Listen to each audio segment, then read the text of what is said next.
हम आपको बताते हैं कि भारत में इस्लाम के आगमन की सच्चाई। दरअसल भारत और अरब के ताल्लुकात काफी पुराने हैं। पैगंबरे आजम हजरत मोहम्मद की पैदाइश से कम 500 साल पहले से भारत के साथ अरबों के संबंध रहे हैं। रोमन इतिहासकार मानते हैं कि रोम और यूनान के जो जहाज उन दिनों भारत आते जाते थे, उनके नाविक ज्यादातर अरबी ही होते थे।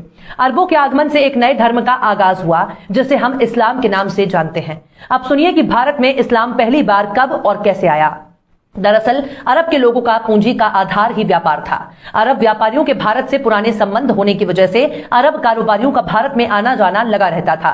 इस्लाम आने के बाद अरब व्यापारी 7वीं सदी में भारत के पश्चिम तट पर अलग अलग बंदरगाहों में बड़ी संख्या में आकर बसने लगे। ये लोग भारत की महिलाओं से शादी विवाह भी कर लेते थे। भारत में सबसे पहले इस्लाम केरल में आया। केरल के मालाबार इलाके में इस्लाम का सबसे पहले आमद हुआ। मालाबार के हिंदू राजा चेरामन पेरुमल इस्लाम से इतने प्रभावित हुए कि उन्होंने खुद ही इस्लाम कबूल कर दिया। इसके बाद केरल में धीरे धीरे इस्लाम फैलने लगा। आज भी केरल में सबसे पुरानी मस्जिद मौजूद है, जिसे चेरामन जुमा मस्जिद के नाम से जाना जाता है।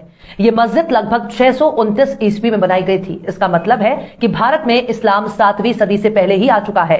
राजा चेरामन के वंशजों ने मालाबार तट अरब के व्यापारियों की नमाज अदा करने के लिए 11 मस्जिदें भी बनवाई। इसके बाद राष्ट्रकूट राजाओं ने मुस्लिम व्यापारियों को अपने राज्य में बसने और इस्लाम का प्रचार करने की इजाजत दी। राष्ट्रकूट साम्राज्य के बहुत से साहिली इलाकों और शहरों में नमाज के लिए बड़ी बड़ी मस्जिदें थीं।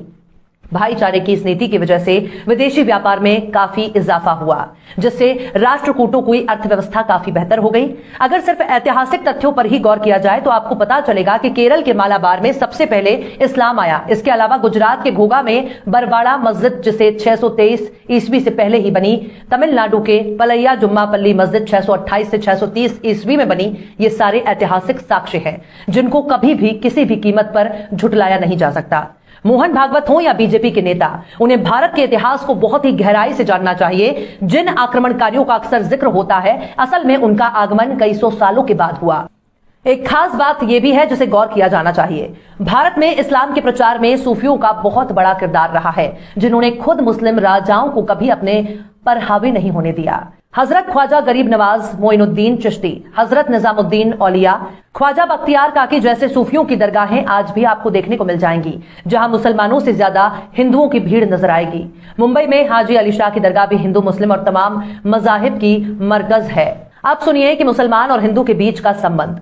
दरअसल इस बात को कोई भी भारतीय नहीं नकार सकता कि कभी न कभी उनके पूर्वज हिंदू ही रहे हैं। लेकिन क्या इस बात को लिखकर मुस्लिम समुदाय अपने गले में तख्ती लगाकर घूमेगा?